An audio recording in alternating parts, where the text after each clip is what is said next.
আসসালামু আলাইকুম। আমার বাড়ি মোগল বাসা মণ্ডলপাড়া, থানা জেলা কুড়িগ্রাম, ইউনিয়ন মোগল বাসা। আপনার এখানে মোট জমির পরিমাণ কতটুকু? জমি ওটি 50 শতক। 50 শতক। আচ্ছা, আমরা এই ডান পাশে যেটুকু আছে হ্যাঁ, এটুকুতে 32 শতক।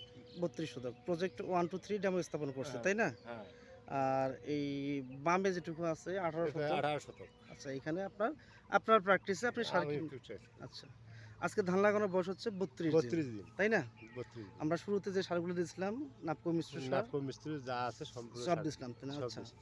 দেওয়ার পরে এই জমিতে আমরা ঘাস মারার জন্য ঘাস মারার ওষুধ ব্যবহার করছিলাম। সাথী আর টপ দিছিলাম। তো এই জমিটাতে মানে ঘাস নাই, আর আমার জমিটাতে ঘাস অন্য ওষুধ দিছি, তা ঘাস হয়েছে আচ্ছা, এই জমিটা পরিষ্কার আছে, তাই না? পরিষ্কার, একেবারেই পরিষ্কার। একদম পরিষ্কার, কোনো ঘাস টাস কিচ্ছু নেই। একেবারে যদি নিচে থেকে দেখানোর চেষ্টা করি, একেবারেই পরিষ্কার। আর আমার ঠিক সাইডে যেটা আছে এই যে ঘাস আছে নাকি? ঘাস আছে। আচ্ছা, আরেকটা জিনিস বলবেন যে ভাই আসলে মাটি নরম কোনটা বেশি আছে? মাটি এই প্রজেক্টটারে নরম, আর আমারটাতে শক্ত। একটু গুটি আছে। একটু দেখাবেন তো আমাদেরকে। এই যে এটাতে গুটি নরম মাটি, নরম মাটি না? একদম টপ সাথে দেওয়া। টপ সাথী দিছি। আচ্ছা, এটা আর মাটি নরম। এ পাশে আর এই পাশে মাটিটাতে এই যে এখন গুটি আছে, এই যে মাটি টিপতেছি, এই যে গুটি এখনো আছে। গুটি আছে। এই যে গুটি, এই যে আচ্ছা। গুটি। আচ্ছা, টপ এবং সাথী ব্যবহার করার ফলে ধান গাছের উপর কোনো বিরূপ প্রতিক্রিয়া পড়ছিল কি? না না, কোনো কিছু পড়ে নেই। ধানের গাছ খুব ভালো।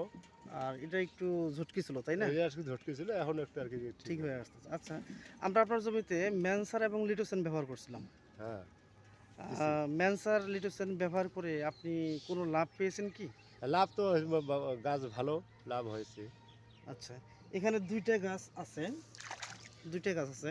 আপনি কি তুলনা করতে পারবেন যে কোনটা ম্যানসার লিটোসেন দেওয়া আর কোনটা আপনার প্রজেক্টের? এইটা এই বাম হাতে যেটা, এটা ম্যানসাল নিউট্রিশন দেওয়া, আর এটা আমার মতো করছি। তো এখানে শিকড় কম, আর এটাতে শিকড় ভালো এবং শিকড়ও বেশি, শিকড়ও লম্বা, আর এটাতে শিকড় কম। আচ্ছা, তাহলে ম্যানসার লিটোসেন দিয়ে আপনি কি বুঝতে পারছেন যে শিকড় লম্বা হয়, পরিষ্কার ধবধবে হয়। ধবধবা। আর আর এটাতে শিকড় দেখেন, এই যে একটু কালচা পড়া, নাল পড়া, আচ্ছা আর আচ্ছা, এটাতে শিকড় ভালো। সুজা ভাই, হ্যাঁ। শিকড় যদি লম্বা বড় হয় লাভ কি হয়? লাভ, শিকড় ভালো হবে, গাছ ভালো হলে তো ধান ভালো হবে। মানে শিকড় বেশি হলে ফসল, পাশকাঠির সংখ্যা বাড়বে, হ্যাঁ, ফসল ভালো হবে, ফলন ভালো হবে। ফলন ভালো হবে। তো এই পর্যন্ত মানে আমরা যেহেতু এই পর্যন্ত আছি, আপনি কি স্যামকোর পণ্য ব্যবহার করে আপনার কেমন মনে হচ্ছে? এটাই করবো এখন। আর বাকি জমিতে এখন দেবো, ওষুধ দেবো। আপনার ওষুধ এই কোম্পানির ওষুধে দেবো। আবার মানে বাকি স্প্রে যে ওষুধগুলো আছে? হ্যাঁ, স্প্রে ওষুধগুলো আমি দেবো আর কি। আচ্ছা, আপনি আগে কোন কোম্পানির ওষুধ ব্যবহার করতেন? এই সিনজেন্ডারে করছিলাম। আচ্ছা, ওই সিনজেন্টার ওষুধ ব্যবহার করছেন, এখন স্যামকোর ওষুধ আমরা এই প্রজেক্টে ব্যবহার করাচ্ছি। কোনটার ফলন বা লাভ বেশি মনে হচ্ছে?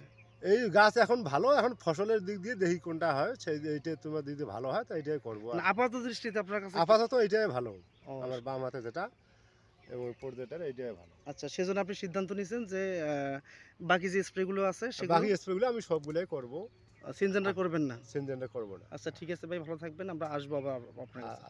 আলহামদুলিল্লাহ।